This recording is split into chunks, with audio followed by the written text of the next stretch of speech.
The meeting of the Administration Communication and Technology Committee meeting, also known as ACT, and we'll do that at 7:10 p.m. I'm Lisa Kearns. I'm the chairman of the committee. I'm joined on the dais by Jerry Suspaniak and Stephen Martin. And we're all newbies, so this should be fun.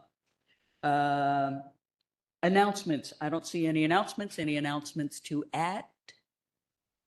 Seeing none, we will move on. How about any comments, suggestions, petitions by residents, taxpayers, and visitors in attendance? Settle down. There's a limit at 5 minutes. Any public comments? Seeing none, we will go to the Data Manager Quarterly Report. Good evening, folks. Welcome to council. My name's Nick. I'm the manager of enterprise data and applications for the borough of Westchester. Maybe tell people what the heck that is. Our permitting system, our asset management system, our GIS, I'm currently working on a finance system with Barb and the whole team. And basically my whole goal for this year is to wire up all our systems so they talk together to minimize the amount of painstaking manual data entry that our staff has to efficiency, keep everything moving smoothly, and generally remove some of the drudgery that comes along with local bureaucracy.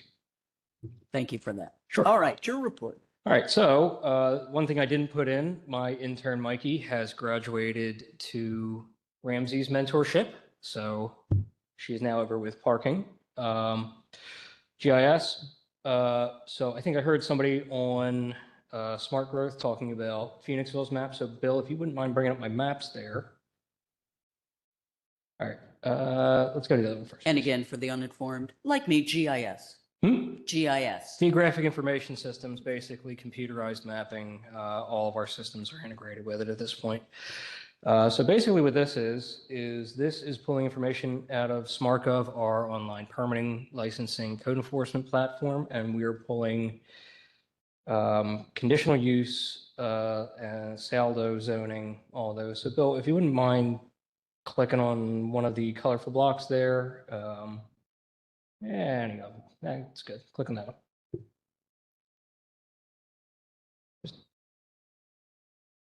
Just click. All right, so we have a pop-up. Everything's going to come up here. This is integrated with parcel data that's coming out of the county. It's integrated with Chester County Planning Commission's similar data. Ours is a little different than theirs, but they have a code that kind of links them together. So this is a work in progress. We're working on it. It'll be done hopefully by summer. So Bill, if you can go to our rental license map, please. This is a little project that comes up every now and then. Everybody wants to see where the rentals are, what their status is, where the students are. So you can go, you can look, you can see the status. You know, the vast majority of our licenses are valid. We're doing really, really good this year. We're getting better every year. You know, we have our properties allowing students by ward. I tried to do everything colorblind safe, particularly because breaking any news here, Sean? Sean's colorblind. So we try to make everything colorblind safe. And then you can just see here, you know, if you were to put in an address, you would see, so you can do last inspection date, address, status, students allowed, not allowed, all that here on one app. So Bill, if we could get back to the presentation, if there's no questions about those two maps. No questions, but I guess, and that's what I was thinking when you were talking during the Smart Growth Committee, a lot of your goals really do intersect with things that fall into the technology category. I would say they map directly to this, yes. I did have a question. I have one question. So this is going to go live in the summer, you said. And this hopefully will this also show, so this is going to show everything that's active, every rental permit that exists, every student rental, and it'll be able to discern between the two? So what we did, so the rental map already shows that more or less done. So that basically already shows student versus non-student. I think, I forget which is which. Again, it's a work in progress. Oh, yeah, there it is down the bottom. Students allowed, green is students not allowed. That one's more or less done. That rebuilds every Saturday night. The whole job takes about 6 minutes. I could do it every day if we wanted to, because it's all automated, but it's like, how often does it need to be updated? And then, yeah, the other one I'm hoping by summer, because it's more complex than that. This one is just pulling information out of systems that already exist. The actual saldo and conditional use map is, we have to build pages out on the website to link to, and kind of, we backfilled a lot of the information of historical development from Chester County Planning Commission. There's some data cleanup to do there still. So that's a work in progress, but it's more, the process is figured out. We just got to do some cleanup and get the website up to stuff. And is the goal to have this available to the public? But yeah, this is all going to be, everything I do is publicly accessible. That's the goal, is to give the public resources to look the stuff up on their own. And, it's one less phone call, hopefully, that Wendy has to take, or email that Aaron's got to take. And I don't know if this is legal or viable, but could it also include any violations linked to any of these properties? You get into a legal gray area that I would want to talk to Kristen about first. I'm not telling you to do it. I'm just asking you. Yeah, no, I mean, I was previously with the city of Philadelphia back when open data was the hot new thing to do 10 years ago. And, it was vomit everything onto the internet. And then they got sued for vomiting concealed carry licenses onto the internet, appeals for concealed carry that had been rejected. So I'm kind of a little worried about anything going out, but anything we can make public, I'd like to eventually make public. What's that? You sound like you're gun shy. Yeah. Listen, I'm sorry, I hey, have to take these easy ones. listen, if you guys are cool with getting sued, I'll put everything out there. So Bill, can we go to the next slide, please? All right, asset management system. We're always looking for new ways to better utilize Cartograph or enterprise asset management, whatever it's called. We're constantly looking for ways to utilize it, update it. So we're continually working on that. Our permitting and licensing system. So that's where those two maps, the information comes out of those systems programmatically through an application programming interface, which is basically an extra service we bought that lets us talk directly to the database. We're updating building permits. We're always working on the rental program. One of the big things Ramsey, me, and Keith have been working on with police and public works are the special event applications. We're always working on those. Reviewing code enforcement request workflow. I know this has been a hot topic. Councilman Flynn is concerned about is how people put in code enforcement requests, how they can be kept up to date. And that's something we're still working out with our code enforcement permitting licensing system. Public works supervisors are scheduled for training later this month. So the previous system was pretty much contained just building and housing. At this point, it's a organization-wide system, and almost every department is in it. So everything's connected. Everybody can see everything related to property code enforcement, stuff like that, which was kind of the goal. And I'm currently in contract renewal talks with them to see how hard I can twist their arm to get a good deal. Finance system, we had our kickoff call.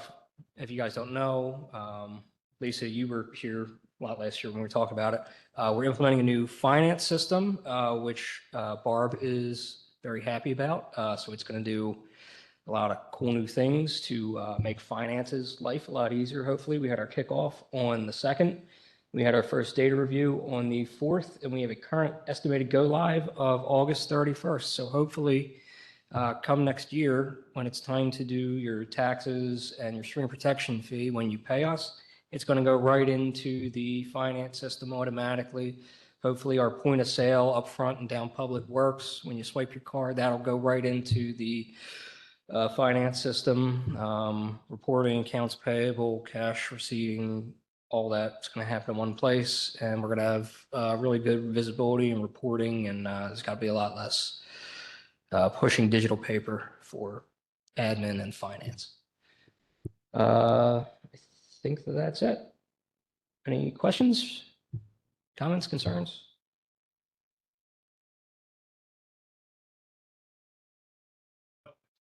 It's a lot to your abilities. Yeah, thank you. And the only thing I'd say is I have talked to some of the finance people and they are excited about this. Yeah, it's They're tough. really looking It's forward tough to get finance people excited, but they're very excited about that, and we're happy that they got what they need. Thank you, Nick. This is really vital. All right. Appreciate it. Thank you. Have a good night. Public comment? One public? Okay. Next report, the 2025 CISO Annual Report. Mr. Mann. Okay, now it gets exciting.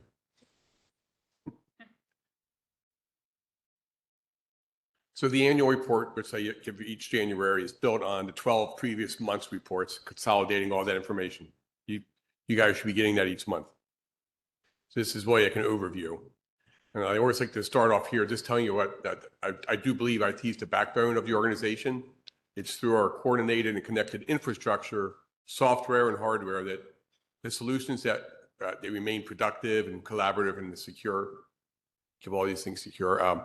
Because of our reliance on connected services, cybersecurity continues to be a challenge and a 24/7 responsibility of the IT staff.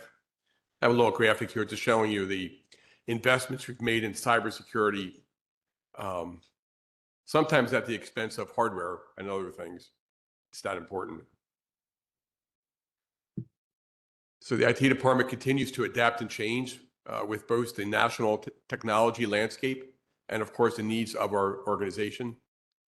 Our cybersecurity efforts continue to expand and become more diverse, requiring the need for continual attention, management, response, and all that training there for staff. Our physical infrastructure is much more complex than you might otherwise think. It includes things like virtual hosts, servers, firewalls, VPNs, which are virtual private networks, all of our parking garages, wastewater plants, public works, they all sit connected to the network up here. So we have one network connected through a VPN.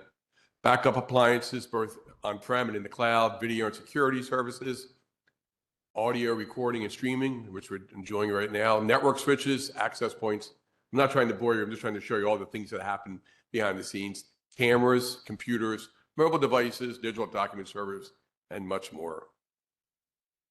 And all these, of course, require daily management, care, and monitoring. And the job responsibilities of the IT department, I'm not going to read all these to you, but I will show you the yellow ones, this kind of the top tier ones, networking, hardware, and software services. And you can see all the things listed under there that we do. Cybersecurity and disaster recovery, that's my favorite part. Cameras and security services, this has grown over the past several years where we're really actively engaged and involved in all the security systems here at wastewater and the parking garages and public works. Meeting management becomes a very important part with local government. And of course, website services, mobile services, budgeting, on and off boarding, policies, right to know. This is my time to shine. That's why I keep talking about all this stuff. One thing I love about Bill is he's very good at keeping track of what he. Projects that we accomplished last year, workstation upgrades. Each year we upgrade computers on a schedule as needed. Parking garage security access, we added 4 security access points to the Chestnut Street garage. It's on the same solution that sits in this building. They use the same access cards. The Agenda Meeting Management Center. We had to complete a lot of Windows 10 updates last year because Microsoft stopped supporting Windows 10. We completed some upgrades in here for the audio upgrades for the Borough Council chambers. Just today, yesterday we added 2 more microphones, which was kind of exciting. We have now 12 microphones. We completed our penetration testing. We do that once or twice a year, which we have a separate company come in and try to break in, white hat hacker type of things. That's always fun and exciting. We're still doing this year. We have a small team investigating Microsoft Copilot integration with AI. The Microsoft Copilot is interesting because with the enterprise, it really integrates into all of our applications. But there's some hurdles and some burdens and some challenges there. So we want to be smart about it. We continue. We started last year and we're still doing it on a slow basis. That is upgrading each department one at a time. We're finishing up Parks and Recreation now. We're moving from one department to the other. We also assist other departments. So, for example, we assisted the police department last year they got all new car cameras and body cameras, and we helped them with that. And we're working with Nick with the finance system for the finance department. Cybersecurity solutions, something that was not there a whole lot 10 years ago, invades my report and my time. And there's many diverse solutions that we use in our cybersecurity and disaster recovery efforts. They include things like Barracuda, Bitdefender, Microsoft, Duo, Datto, and LogMeIn. They all play an important role in what we do. Cybersecurity management. One of the things it's very important, it's impersonation protection. This is automated scanning and defense of phishing, scamming, impersonation, ransomware. This is our ATP trying to stop it before it lands in inboxes. So that's how many times that happened last year. And I will say, every time that happens, Jeff or I go in there and double check the actions of the system. Sometimes it can miss something. For example, if a phishing message lands at 30 inboxes and the system catches it and stops it, on occasion, we have seen it remain in 1 or 2 boxes. But usually the first ones it hits. Not all the time, but enough for us to take that extra time to double check it. Incident response, this is actually my favorite one because it demonstrates how incredible our staff is. So through training and education and communication, they are all trained to report anything suspicious to the IT department through the system. And this happened 670 times. So I believe, they may do a lot of cool things in their departments, but I consider them all cybersecurity crime fighters. I could give them all a badge, because they really do help protect your organization. Account takeovers, this only happened one time. What I mean is somehow someone, I think this time it was in Singapore, they tried to access one of our employees' mailboxes. And the system stopped it and warned us, and we were able to double check and make sure that nothing bad happened. And you go in there and you reset their password and do other things. That probably isn't necessary because it was stopped. But that only happened one time last year. And no data was exposed at all. Disaster recovery, this is very important because bad things can happen. It might not be a cybersecurity attack. It could be a fire in this building and we could lose our equipment, our servers. So we have all of our equipment is backed up on premise. It's also backed up in the cloud. And all of our cloud-to-cloud services, all of our Microsoft services, Microsoft Teams and OneDrive and all the things we do, it's also backed up. So that's why it's called cloud-to-cloud. It never hits a server, but it's being backed up. And what's cool about these backup services, the data services, if something happens to this building and we can't get to it, it fell down or whatever. We could spin up all of our services in the cloud and people very quickly would be back up and running from wherever we happen to be. So if we had to set up in another township building, we would have all of our services, I bet you within 24 to 48 hours, up and running with all these things that are damaged. You don't want to say that right too long because it's slow. It's not as quick as it would be running it on premise. Another favorite slide of mine is this one, and this kind of goes back 3 years. And it talks about some of the services I mentioned. Impersonation protection, this is the automated defenses. You can see each year how many times that happened. You can see the incident response. This is your employees reporting suspicious activity. And many times this is just unwanted sales or other things just getting in their way. And they are, we invite them to report anything, even if it's just spam, get it out of the system so we can get our work done. And you can see the numbers grow through the years. Account takeover is pretty one time each year attempt, never was successful. security awareness training and phishing. This every month we do a monthly phishing test. So if you're new here, you'll be receiving them. So I'll be watching. If people click on these things, we do sit down and talk to them. It's a learning experience. They do very well, you know. I try to trick them best I can. It's one of my favorite times of the year is designing these phishing tests. Then try to the fantasy football ones usually get some people when you get football season. And then cybersecurity planning review, something we do every day. Jeff and I meet every Friday, and all we talk about in the afternoon is cybersecurity and what happened that week, what we plan for next week, and training and things. Of course, we do our newsletter every Friday. It's very, very popular, very popular. And then each October, we celebrate Cybersecurity Awareness Month with ongoing day-to-day training and information for staff and in classroom experience. And the cybersecurity training we record, we put it up on YouTube. We have a YouTube channel.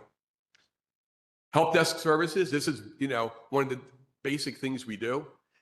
We help all the employees and all the departments throughout the borough on anything from their printers not working to something on Excel is not working properly, or the monitor won't turn on, all kinds of crazy stuff. So last year we did 822 of these. And I always say this, that's probably about 70% of the actual help desk tickets. Many times they come into our office and find us, and we end up doing it, and before you know it, 2 hours have gone by and it didn't make it into the help desk system. So we try to do the best job we can tracking these help desk tickets. Unscheduled events. These are events that call us in, something that we weren't planning, service issues. We only had 4 of these last year. The smaller the number, the better. In May, for example, May 29th, the Taylor Run wastewater plant, they lost their internet. And we had to go down there, and there was a problem with one of the routers down there. We were able to get them back up in an hour or so. And of course, because you have connected services and all of our email is filtered through Barracuda, that's our ATP provider. Of course, if they go down, the email flow is going to stop. And that happened. And I think it's the only time it happened in the last 2 or 3 years. That was on July 21. From 4:30 in the morning until about 10 o'clock, internal email was flowing, like from me to Sean, but not me to someone else. But that protects the organization, right, as they resolve their problem. But it's a very rare instance.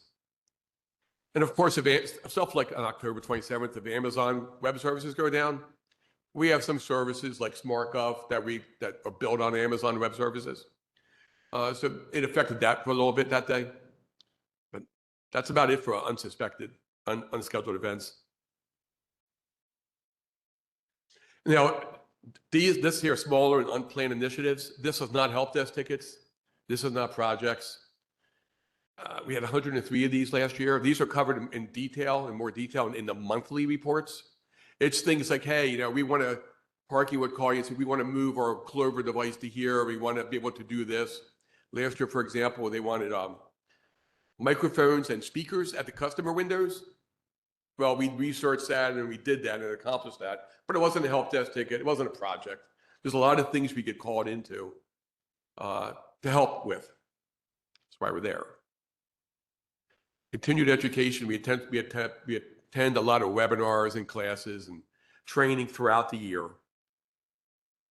That's just and these are also, when you see this on like this, in the monthly reports, there's always a little more detail on these things.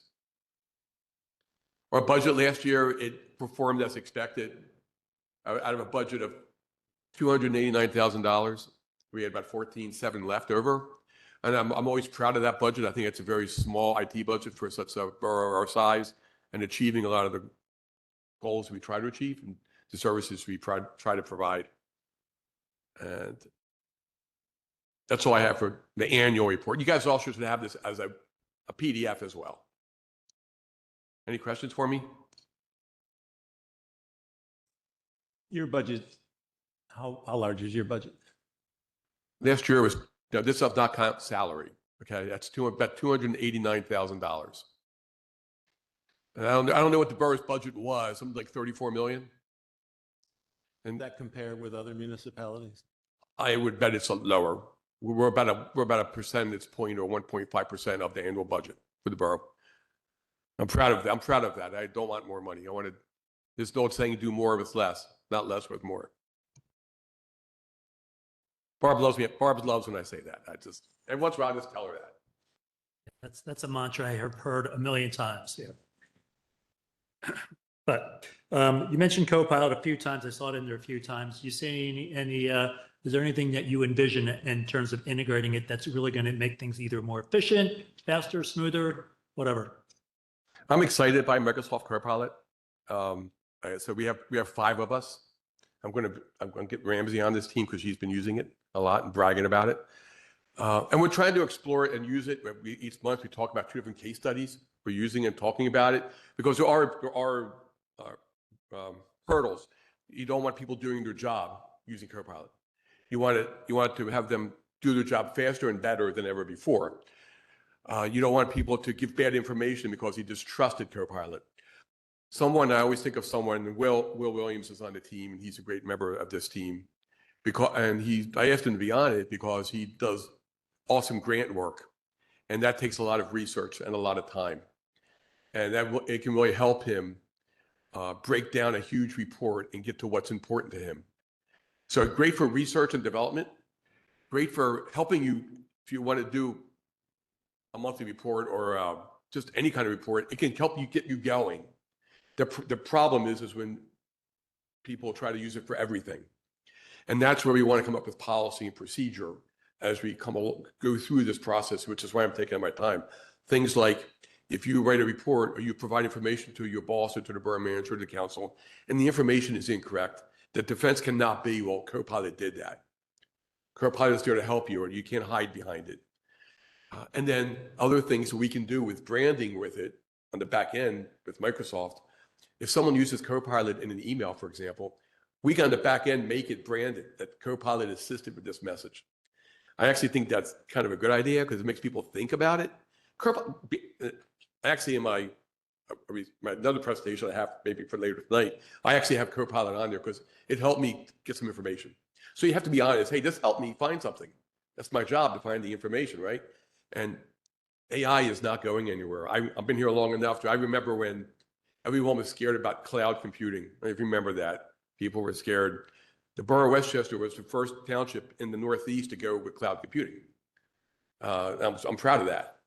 So you have to embrace these new technologies and be curious about it, but you have to do it in a very smart way. And AI is the new cloud computing as far as I see. In 10 years, it will be everywhere. And the organizations that took their time exploring it and honest about it and training their employees about it and holding people accountable to it, they will be the successful ones. And I certainly hope we are going to be one of those because there's a place for it, but there's also a place for it not to be. And everyone has to be upfront about how they use it. Ramsey's always bragging, hey, I used Copilot today. It made my grocery list. But it's awesome if you use it properly and have good policy around it. And that's what something we hope to achieve this year is having good policy around it and training. But it's also expensive. There's free Copilot. The ones who have the enterprise, that's a couple $100 a year per person. So it's not something that every employee is going to get. So one of the things we're talking about is who really needs this at this cost. The enterprise is really good because it's integrated into everything we do. If I'm in Word, I can use Copilot right through Word or right through Outlook. I can take a Word document and make a PowerPoint. It gets you started. I didn't do that with this. I did this myself. So it's exciting. And I think we're all going to learn about it over the next year or two as far as how Westchester is going to benefit from it and not be hurt by it. When I ever talk too much, just tell me, okay? I don't get much opportunity for this. Thanks, Bill. Did I answer your question, Chair? It was just, I had some experience with it just from my previous job. And we were a Microsoft house as well, and we used it. It was pretty well integrated. So I was just curious as what as you already addressed, what you thought the future holds for us. I will say I have a love-hate relationship with Microsoft. Everybody does. It's everywhere now. If you just log into Office, I was just with Brian McGinnis setting up his laptop, which you have to do for you. When you log into Office 365, AI is everywhere, and you just can't even find Outlook right now. So they go too far sometimes. Thanks, Bill. And really, you have taken this borough so far in just a few years. I mean, compared to where this was, it's just amazing. And we just expect everything to work. And we just think it happens by magic. It doesn't happen by magic. There's a lot of intense work behind it. So thank you for that. Thank you, Lisa. Anything else from Bill or for Bill? All right, moving on. The next is the ACT Committee Chair Report. And yeah, I messed up your agenda, so the attachment is actually under the last item or the goals and initiative items. That's it. So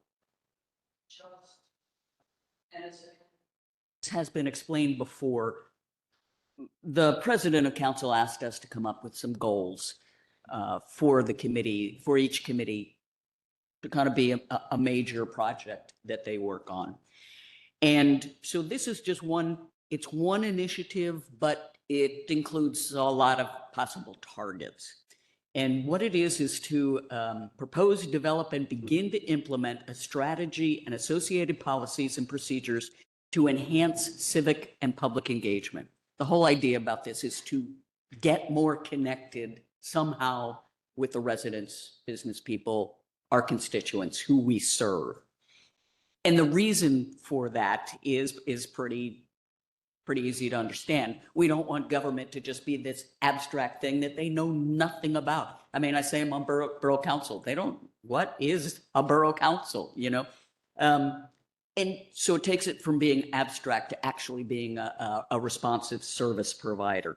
And we want to make sure our borough policies, actions align with the community's actual needs. So that's why I would like us to focus on how do we improve public engagement. And like you did, Jerry, with your goals, a lot of that provides some great information for the public. And that will, again, aid in that increase in public engagement. The framework we're supposed to use is one of the goals to be specific, measurable, achievable, relevant, and timely. So I set up some actual, what are the criteria we have to meet to make this goal successful? And basically we just start with providing staff with this overarching goal and some possible targets, and then kind of work with them to decide what targets do we want to tackle first. And then they can actually go back and start to develop policies and procedures that we can begin to implement. Some of the possible targets, I think this one's important. I really want us to come up with ways we can increase engagement with our underrepresented constituents and organizations. There are just pockets in this community that we're not reaching. We're not able to communicate. We know how many people show up at these meetings. How do we reach the people we're not reaching and we need to? This next target is pretty simple. It's something that I raised, and I think the staff has already started working on this. How are we tracking when people come to us with concerns?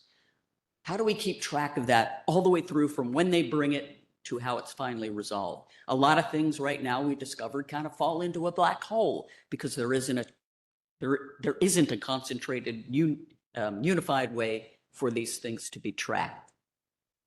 So I kind of want to develop a policy or a procedure to do that, and also some standardized procedures for handling those emails that go to all of the borough council. Who's supposed to respond to them? Who's the best to engage the community? Another thing possible target is how can we as a council engage more with public organizations, including nonprofits, so that we actually have a face with them in an interaction. The nonprofits in this town are extensive and they fill a gap with our government. Government can only go so far, and the nonprofits pick up so many services that I would love to create a stronger bond between us and them, get to know them. What do they do? How do we help them? how do they help us?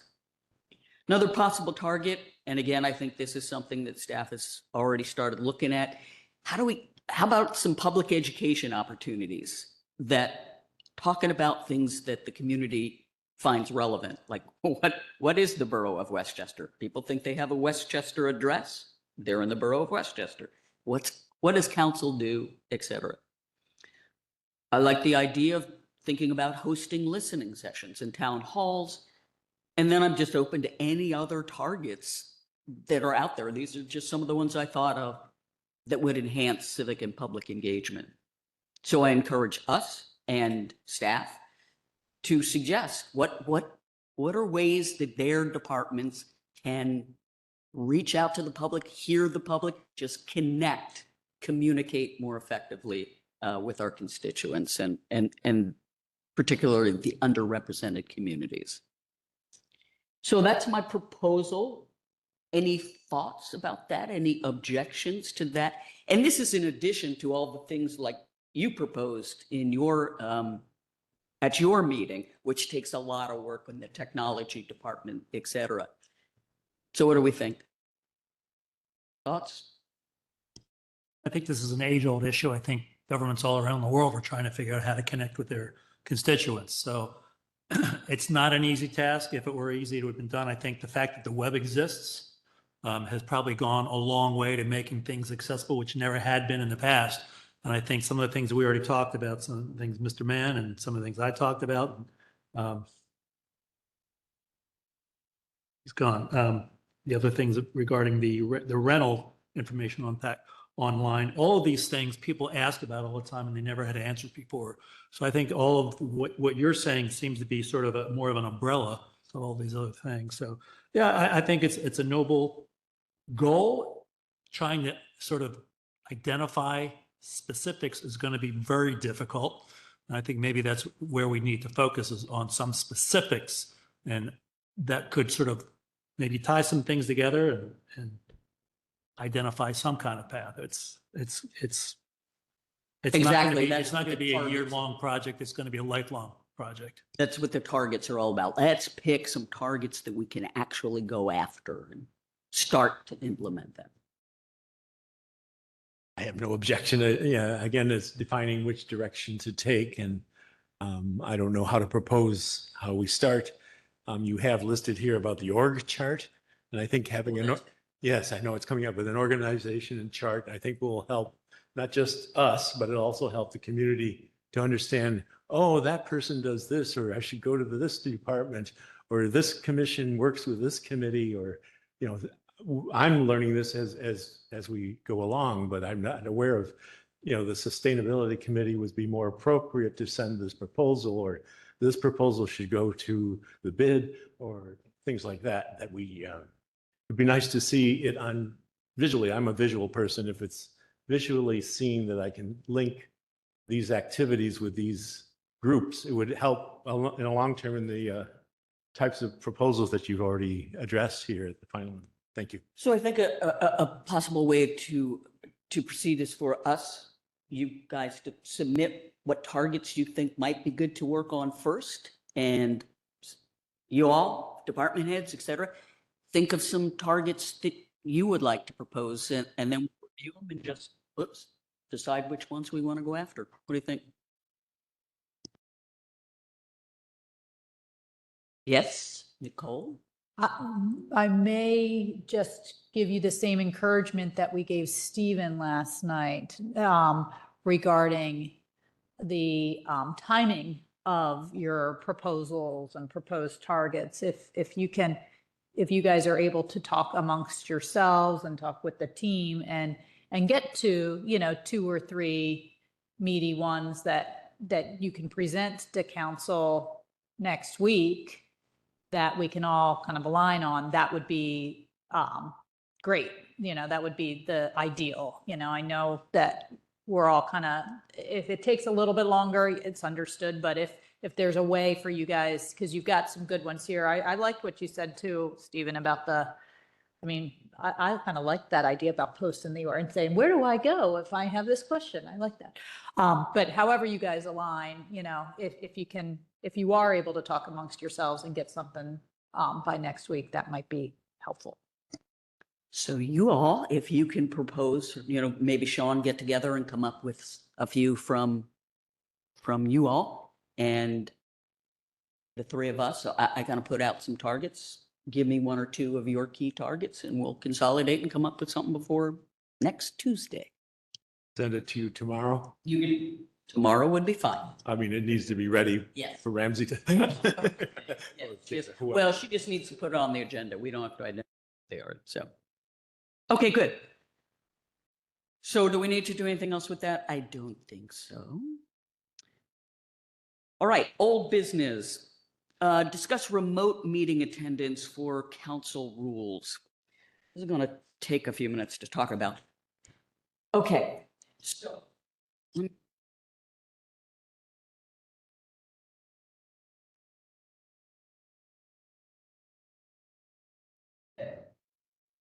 So, this, I think Bernie originally raised this question a couple of council sessions ago as to, I know I spoke about it a little bit. Can council members, this is not, we're not talking about virtual, the people being able to attend virtually from the audience, although that's something we could certainly talk about. But this is specifically focused on, can council members attend these sessions virtually? And if so, kind of what are the guardrails around that? So they kind of came up with these 8 questions, and I'm not going to read all the questions. Hopefully you have read them. We'll kind of go through them to answer them. Some background information there that I think is important as you consider these. First one being is we did talk to Kristen Camp, the one of the borough attorneys, and she said there's no prohibition in law or the Home Rule Charter that prohibits virtual attendance by, you know, a borough like ours. There is the Pennsylvania Sunshine Law Open Records Office, has some good information there, very relevant information. And the question asked in the frequently asked questions is, can agency members participate in a meeting via telephone or video conference? The answer is yes. Agency members can participate by telephone or video conference. And second important thing is members participating in this manner do count for the purposes of determining whether a quorum is present. And then the next part is part of our HR Home Rule Charter talks about the forfeiture of office. That's kind of why it's an important part of the discussion. A member of council can lose their job if they habitually fail to do their duties or if they fail to attend 3 consecutive regular meetings of council without a reasonable excuse, which also ties into the other part, which talks about, well, if we're talking about missing meetings, what meetings are we talking about? And this part of the Home Rule Charter, the Home Rule Charter really talks about 1 meeting per month. I'm assuming that would be the voting session. So that's kind of the backdrop. If you want to go back up to the questions, I think what we have to do now is kind of go through those questions, hopefully quickly, and see if we can kind of come to an agreement that we can then recommend to the rest of council. So the first question is, can a member attend virtually? To me, given what we just read, to me, the answer is yes. They can be allowed to attend virtually. And if they do attend virtually, kind of number 2, they should count as part of the quorum. Anybody see that differently? Was a naysayer. I don't see the need to attend virtually since we all live within a mile. It's not requiring, but some people travel for work. And do we just say, no, you can't participate? Question? They don't have an answer. Okay, we kind of got to come up with one. Jerry? I spent years working in private industry, and remote attendance at meetings was universal. My team was dispersed around the world, literally. So we were always, I mean, I was having meetings with people in all over Asia, Australia, the EU, and all over the United States as well. It's impossible to have everybody in the same room. We got a lot done. So I don't really see any real obstacles to doing this. I think we want to encourage people to be here live because, as you pointed out, we all live well, we're close to the borough. So I don't see, if there's a snowstorm, I don't think you necessarily want to call off a meeting if one person can't get in, and that person can certainly fully participate. We have the technology, as we all know. So I don't see any real obstacles. Obviously, it's in an ideal world, we'll always be here, but there are going to be situations where people cannot be physically present in the room, but they can still fully participate in any meeting. So I don't see this as a real problem. I'm with you, Jerry. I led a virtual federal government team for 20 years. We were virtual, So let's take a quick vote, I guess, on what do we think as far as attending virtually and counting as part of the quorum. I obviously believe Yes. it's doable. In a situation where we're so close and it's easy to get to, I still vote no. Okay. So you want to prohibit a member from, we're not saying we want you to attend virtually. We're saying that is an option for a reason. Yeah, if there's a dire circumstance, but the person is still mentally or physically able, of course, to attend. But I understand we've gone through COVID, and I would be different voting under those circumstances. But today, no. No, so that's 2 yes. So we'll probably have to record this when we talk to council that that's how this came down, unless somebody can think of a better way to do that. So you'll probably be no all the way through here then, Stephen. Let's take it, how about we take it as if it were approved, then the rest of these, and we'll say that as a caveat. So if they, Sorry, maybe we just need to have, in addition to your caveat, maybe we can set some guidelines as you suggested. We prefer that people be present, but maybe we can set up some guidelines as to what is admissible in terms of not. a reason. Yeah. And I talked to council about this when I was, I did include Allen Township's remote policy that did have some guidelines. So I think we look at those as well. That's a great place to start. Yeah. Should the remote member be able to make a motion? I say yes, the remote member is present, they're participating. Chair, there's a question on the floor. Oh, sorry. I think there's a concept that might help this conversation. Clearly, we can meet virtually. I do it all the time, and we all did it. It was the only way we could meet for a while. And we even held public meetings that way for, gosh, at least 6 months. 14 months we met, I think we met virtually as a council, even, Oh, and yeah, you're right, because it started in 14 March. months. We were back in the office, still meeting virtually. And I will say with the technology, we only missed 1 month of meetings. We missed the April meetings when March hit. From May on, business continued. And, yeah, and we, So I think I think the thing to focus on in this conversation is you're holding a public meeting in the context of where we can actually get together in a place and not infect each other. So the public meeting has to be duly advertised at a place. So we're going to have an ACT meeting in this building at 6:30 p.m. So I think it's important that somebody from the ACT committee be in the room. Yeah. I think it's really important to chair the committee present in the room that you've advertised the meeting would take place. And then the virtual participation can work as long as we get the technology issues worked out. But I think you got to have the meeting in the flesh in a place, because that's how we advertise public meetings. Yeah, and I think that gets to the guidelines. This should be a rare occurrence, but do we prohibit it entirely, or do we, I mean, we have allowed it, but it's always raised the question, and we have no policy around it. So that's what kind of did this. And we'll get to that question about sharing, because I agree with you. That's the one thing you really can't do virtually. All right, so should they be able to make a motion, Jerry?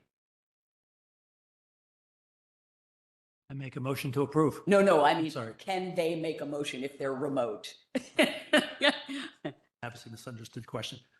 I don't see why not. Yeah, I think they absolutely can. Steve? Caveat, Right. under specific circumstances, they can do that. If- That's probably if what we I go said. to approve it, if we approve, you can do it, then you can do it. You can do it, make a motion. Should they be able to vote? I say yes. Yes. Yes. Under certain. Well, but no. Think of this. We're saying the condition is we've decided if we decide they can do it, they can be remote. Can they vote? It shouldn't, go ahead. I would still say under certain circumstances. And what would that circumstance be? Illness or incapacity or, Okay. yeah. All right. Should the remote member be able to chair a meeting? That's the one I say no, because a big part of the chair's job is to manage the room, and our technology doesn't really allow them to see the room and feel the room. So to that one, I would say have whoever delegate that responsibility to whoever's in the room. Jerry? I think it's doable. Maybe we do not have the technology today, but I want to think that maybe it will be available. I've seen the technology, I've used it, and I don't have any problems with it.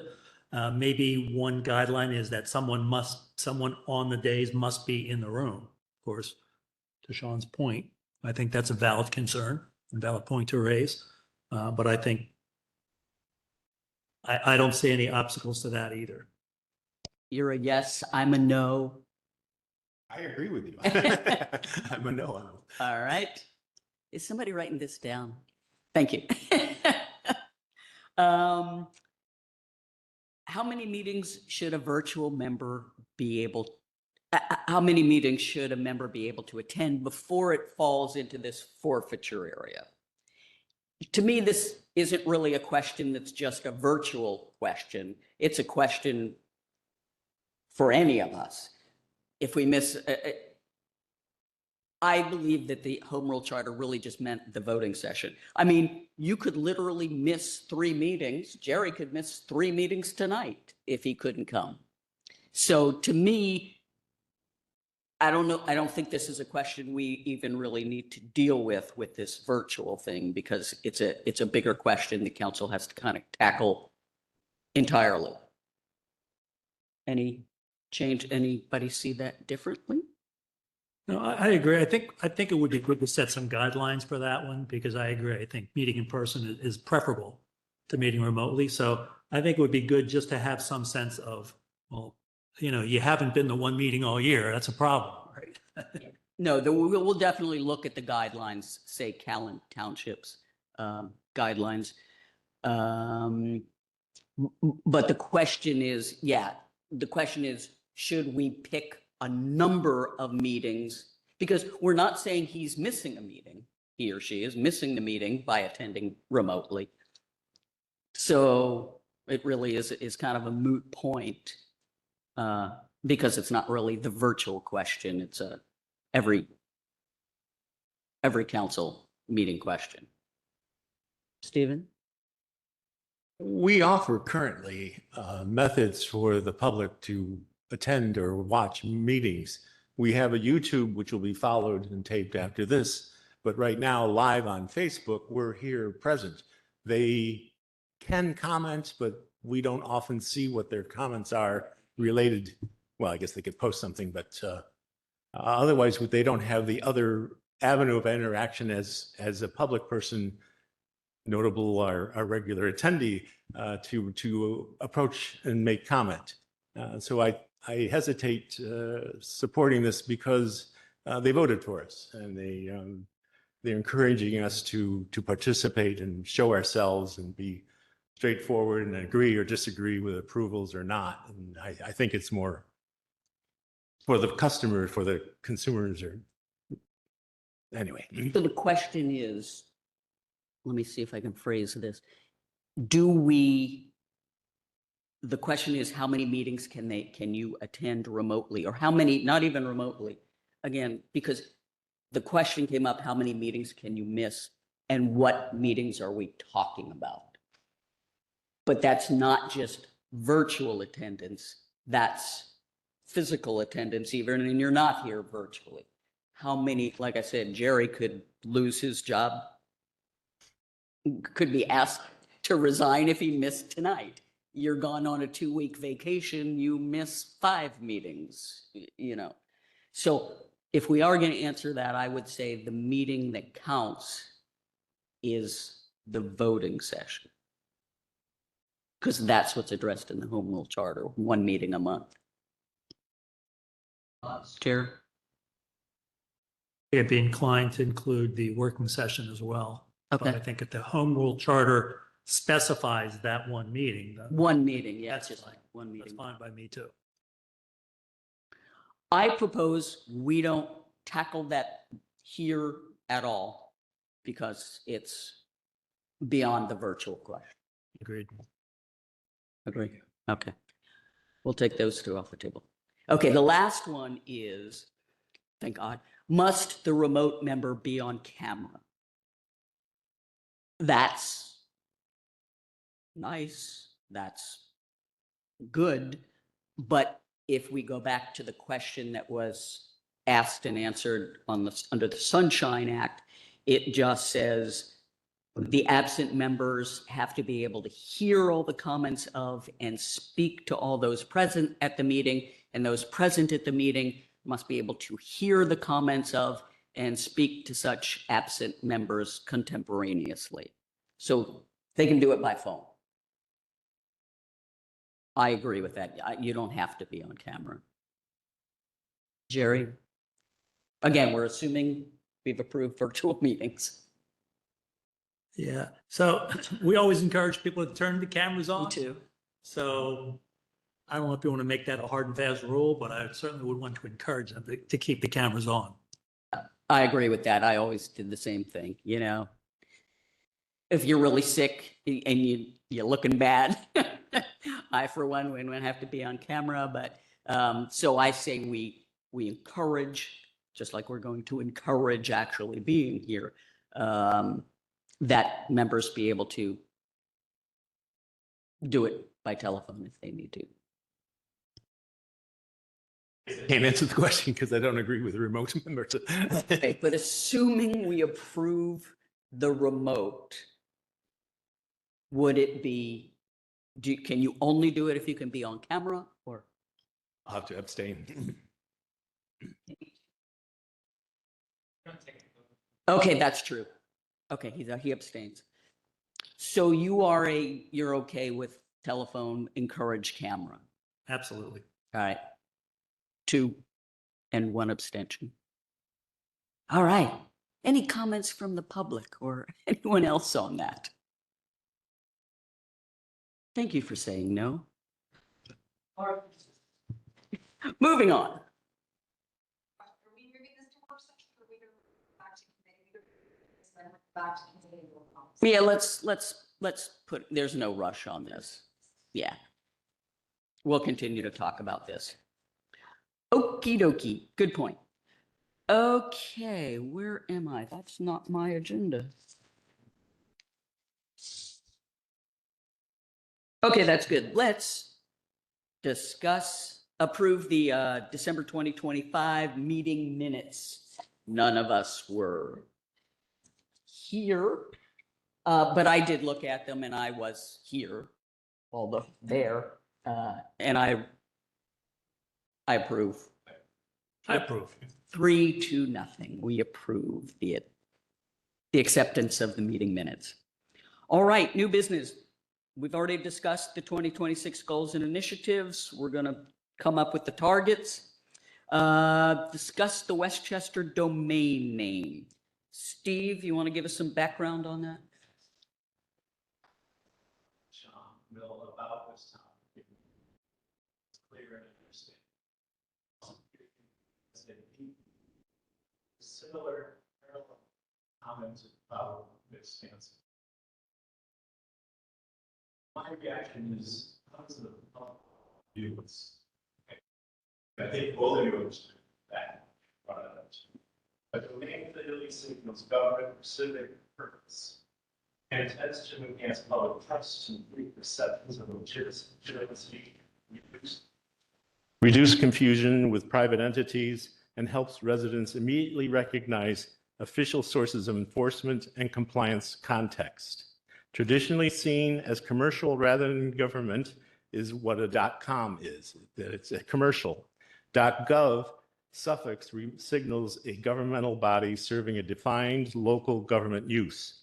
A domain name is one of the first signals a resident sees about who they're dealing with online and affects how people interpret authority of the content, trustworthiness, whether contact information requests are legitimate, whether enforcement actions feel governmental or commercial, and whether residents receive citations or fines, file complaints or appeals, interact with zoning, code enforcement, or nuisance abatements. Research and practice in digital government identity show government sites often choose .gov or government-related suffixes to signal official status.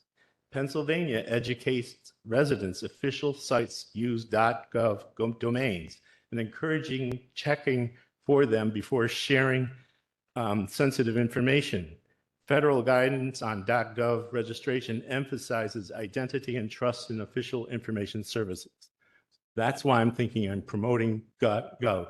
My position is, how does the residents, investors, other people from anywhere that gets contact to or from a .com, a Westchester.com, feel about it? Are they confident with it? Thank you.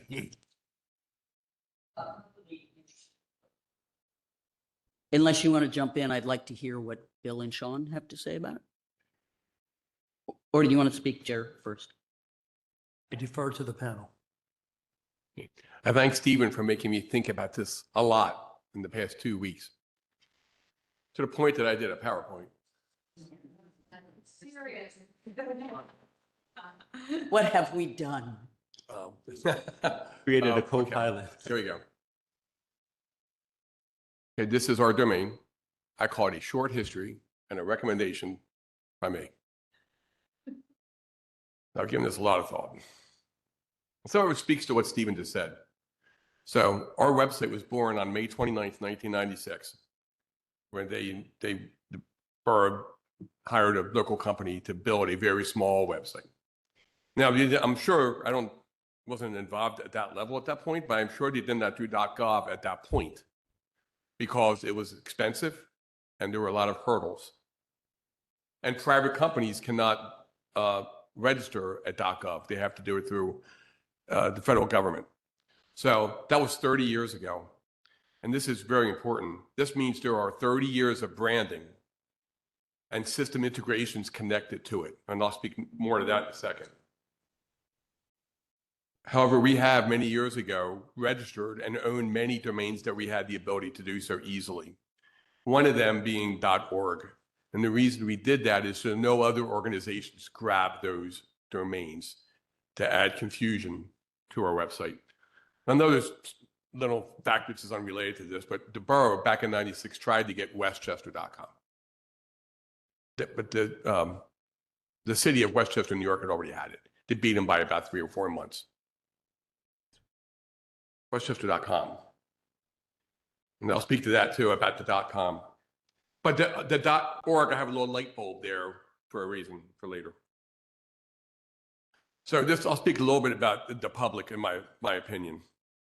Today, most people simply search in their internet browser. If they're searching for Westchester Borough, they are not typing westchester.org or westchester.com or westchester.gov. They are searching Westchester Borough in their internet browser. And what they come up upon, be it Google, Chrome, or Edge, or Safari, they come up with a page like this, which lists Westchester Borough, PA, with some useful information. and a direct link out to the webpage. In the past, people did and had to type in the domain if they needed to go somewhere. They had to know it was west-chester.com or west-chester.gov, and they would go into their browser, and this is back in the 90s, early 2000s, and they would have to enter that information. That's not done. That's not how people interact with the internet any longer. They simply search for what they're looking for. So the domain is less and less important to individuals, I believe. Connected services. This is where, as an IT professional and responsible for managing all these solutions, or at least being connected to some of these solutions, they all rely with some connectivity and integrations with our west-chester.com domain. Things like that you wouldn't think about, of course, our website, or email gateway defense. This is how all of our email is filtered through our ATP. Our cloud and archiving backup services, all of our Microsoft services, even our voice services, because we use Microsoft Teams and VoIP. Or multi-factor authentication or cloud backup services, or physical firewalls, even our new services that Nick has done such a great job with, Cardigraph and SmartGov, they are integrated with the west-chester.com domain through Microsoft Azure, so we can have single sign-on and things of this nature. Our cameras in our buildings, of course, they're in the cloud services, a lot of them, and they're continuing to be cloud services. They rely on this integration with our domain. And even our switches that Jeff and I manage here or remotely are connected with that domain in mind. All these services would have to be reconfigured if .gov became our new domain. So a change here would impact these services. Some are critical. Public safety, our officers' body cams and the car cameras are integrated with the west-chester.com domain. This change would require reconfiguration, potential downtime, and additional cost, because all these services I mentioned, they're not going to help us for free. They're going to want us to work with them and pay them to help us reconfigure a lot of these services. So I have some recommendations without getting too deep into this. I do agree, and as I was doing my research, many townships use .org. And that's just, and many of these townships, their websites were born far after ours was, far as usual, even before I did not make that decision to go west-chester.com. They were already thinking progressively and moving fast. So the .org became available later. The problem with changing your domain afterwards is you have so many integrations, and we have 30 years of it, and branding as well.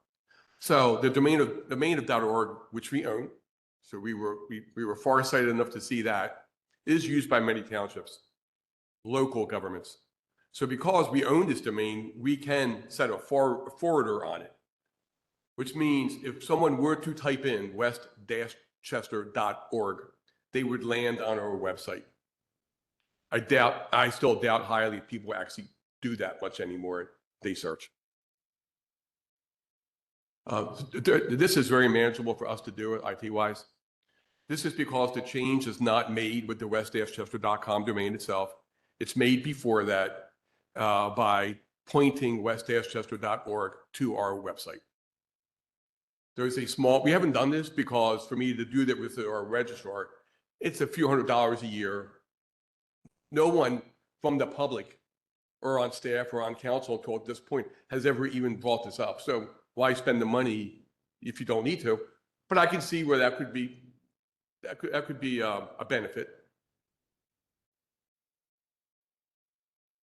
And number two, and this is my personal opinion at this point, I would not introduce .gov to our website and our integrated services. The .gov domain presents integration challenges.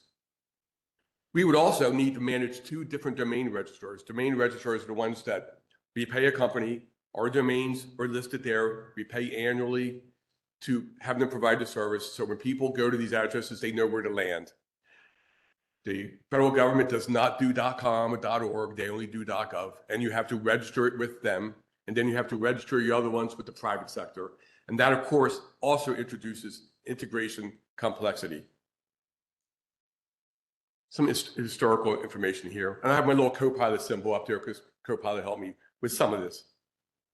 The .gov domain has been around since 1985. And for most of its history, it has been primarily a federal service. Secondary states are now using it a lot also. And optional is local governments. Local governments in the past did not use it very much. And some new websites are using it now. Some new local governments who are building sites and now you don't have to pay. You used to have to pay the feds to do this. But now you don't have to. So if I was a new township with no integrations and I was low on funds, maybe I would use them. And I say low on funds because another thing I've learned is one of the benefits of the .gov is they do have some cybersecurity benefits they say they do. That being said, we have a cybersecurity partner, Barracuda, who does all of our advanced threat protection. All those protections that .gov says they offer, we offer as well. We're benefiting that from our provider. So there has been a long-standing idea that .gov was mostly federal, and it still is. I got bored, I admit. There's like 72 townships in Chester County. I went through about 40 of them. There's a couple who use .com. I consider them the special ones. I don't know. Most use .org. And there are a couple that have like a pa.gov on them. And I there's don't even know how one they got that. .net. And .net, that's a really old one. West-Chester.net used to be one we used that we had that as a forwarder. We took that off years ago. So it's not, to me, it's not worth the effort, the cost, and putting our services, our connected, integrated services at any type of risk for something that I don't believe, this is my opinion, that people search the internet that way. And I don't believe most people go, hey, it's .gov, that's safe. I could probably list you 10 sites of .gov that have been hacked, data breached. Federal governments get data breached all the time. State governments do. Local governments do. It's not the .gov or the .net or the .com that does it. It's the cybersecurity and how those websites and those services are managed by the organization. So I like the idea of .gov. Perfect world. Maybe in 1996, maybe the borough would have done that. We wouldn't be having this conversation. But we are where we are with 30 years of history and integrations with this. So Thanks. I think that's kind of what I have for this. I appreciate Thank you, it. Stephen. I did a lot of brain power on this. Sean, anything to add? Anything to add? I think I misspoke because I set one of these up in my last local government management job, and I didn't realize that they had cut out the cost. Yeah. so It used to be $400. Yeah. Yeah. One last thing about this. That surprises me they cut that out because CISA, the Cybersecurity Infrastructure Security Agency for the government who is now managing this, I've always been a member. I attend all their meetings. All that federal funding was cut out. So now for us, well, I have not done it because I don't think I really need it, but I haven't invested IT budget into being a member. I keep thinking about, am I going to do this? Because I think we stay on top of it, but there's me. So they took the funding away from them to provide good services to townships and governments who cannot afford it. So I'm amazed that they kind of cut that cost from this as they cut costs from other more important things for local governments. Chair? Coincidentally, you mentioned as a possibility doing a forward from .org, and I had already been thinking, well, what would the cost be to acquire .gov? Does anybody own it today, westchester.gov?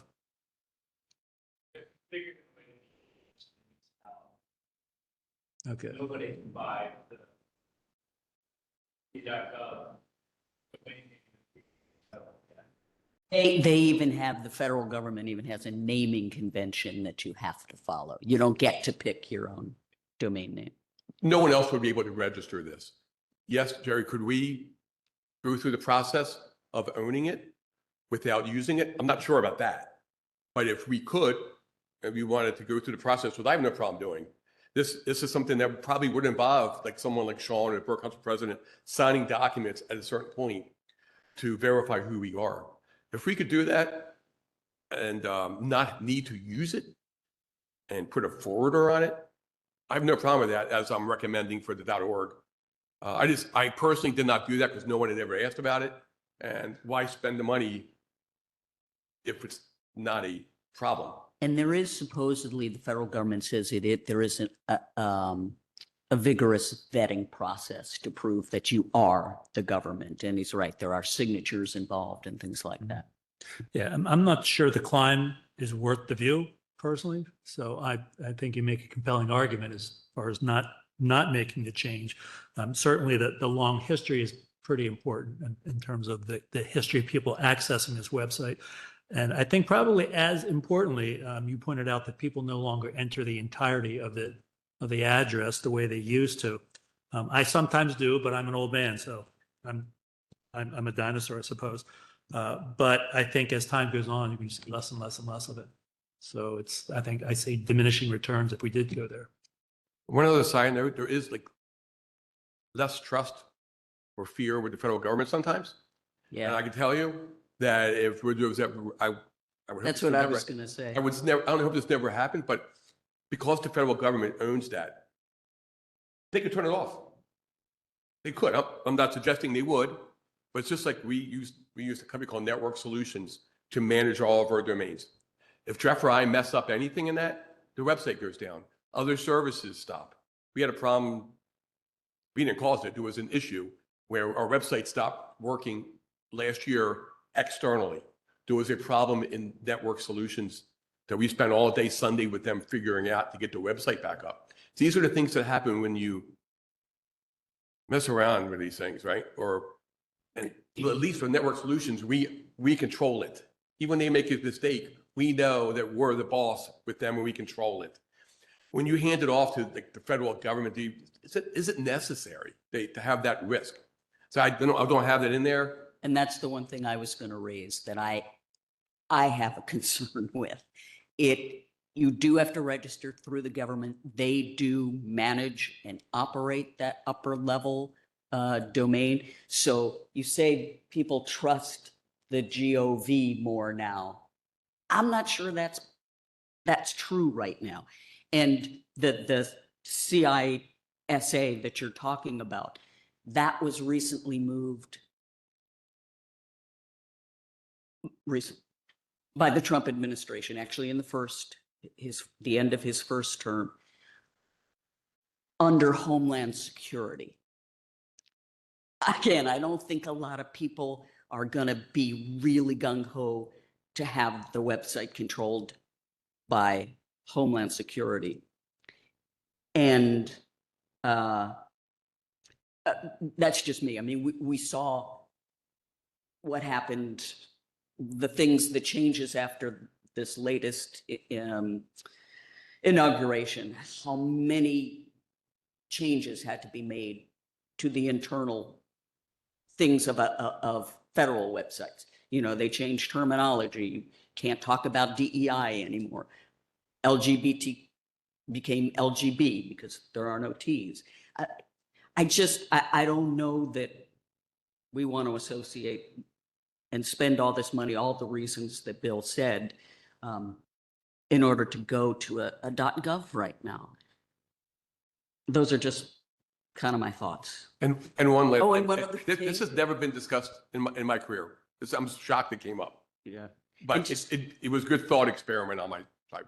One other thing, there's a push right now to get, by the federal government, to get all local governments, et cetera, onto the .gov. That's one of the reasons why they got rid of the $400. And they're particularly looking for the voter services folks to move to. Again, I just don't know that the trust element would be there for our constituents to spend that kind of And money. just like anything else, what's the return on investment for us? If the only answer is people trust .gov more, I don't think, or it's easier for them to get to, I don't think either of those is true. I think the integrations and the 30 years of branding and all the important services that are connected to it, they need to continue without any risk. And we can spend our money elsewhere as opposed to integrating to something we don't really need. It's my thought.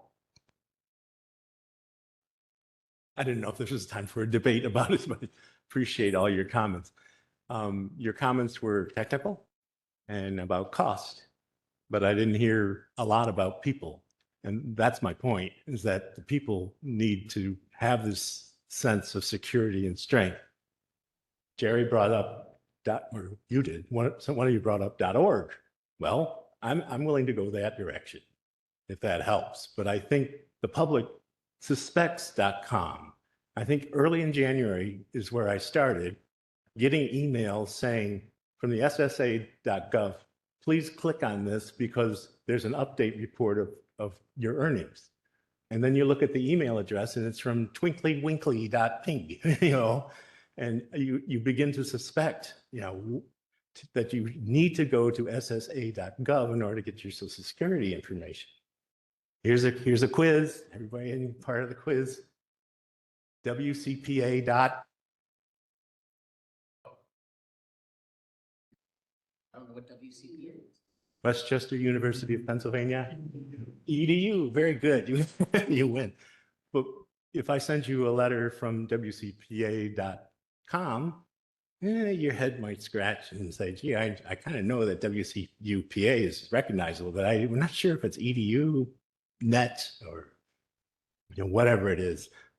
But again, my concern is with the public, and I'm interested in possibly what the travel committee does. They sent out a survey, a real fun survey. They put it on Facebook. I don't know what the response was, but this might be an avenue. Thank you again. People are important. That's why I say people don't search that way. I don't even think people see it up there. Yes, .gov for Social Security Administration, for Social Security. Yeah, I can see that. But day-to-day business, local governments, I don't think that is as important as some of us may think it is. How about we take a vote? I'm a no. I appreciate all the work. I appreciate you bringing it up. I don't think it's worth the expense and the time and the trust. Jerry? To repeat myself, I just think it sounds like a really onerous undertaking, and the climb is not worth the view. You'd be a I yes. say aye.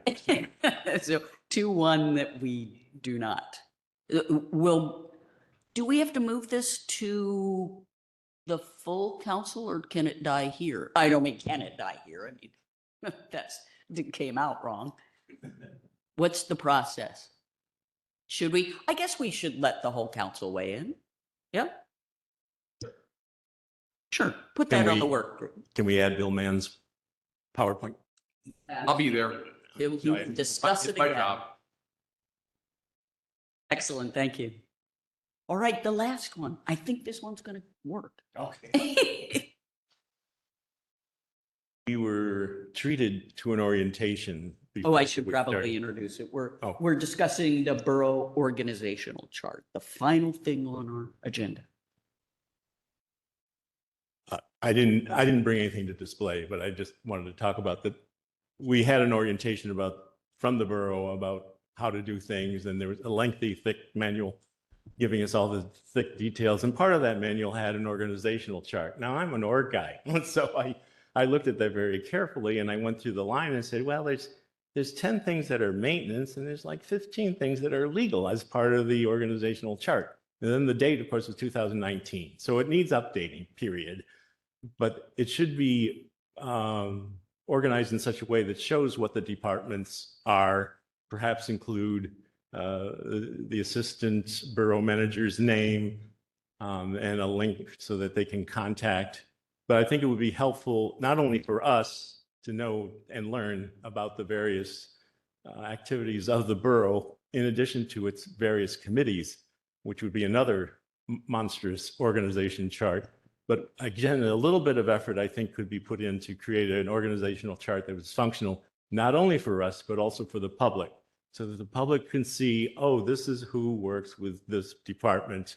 And I hope that this would be an easy way to organize it. And I'm willing to jump in and help, whatever way I can. Thank you. I think it's a great idea, Jerry. I relied on org charts all the time, my whole life, so I think it's overdue. Yeah. And it doesn't have to be to the level of, I don't want, again, I don't want to make an onerous effort requirement here, but, just certainly identify heads, to whom they report, who reports to them, and what the general functionality is of each of those teams. I think it's great. So I make a motion that sorry, Steve? You a yes? Yes. Yes. So I make a motion that we move this to the, no public. Oh, yeah, Daryl's still here. Oh, yeah. Okay, so we're all good.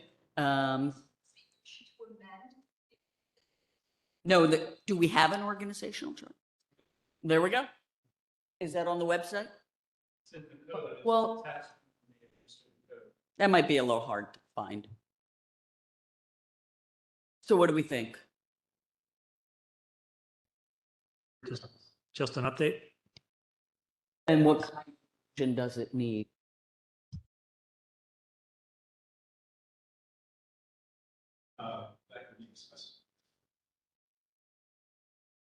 And how about we move it out of, I would recommend you move it not out of, but in addition to having it in the administrative code, we have it kind of easily available on the website.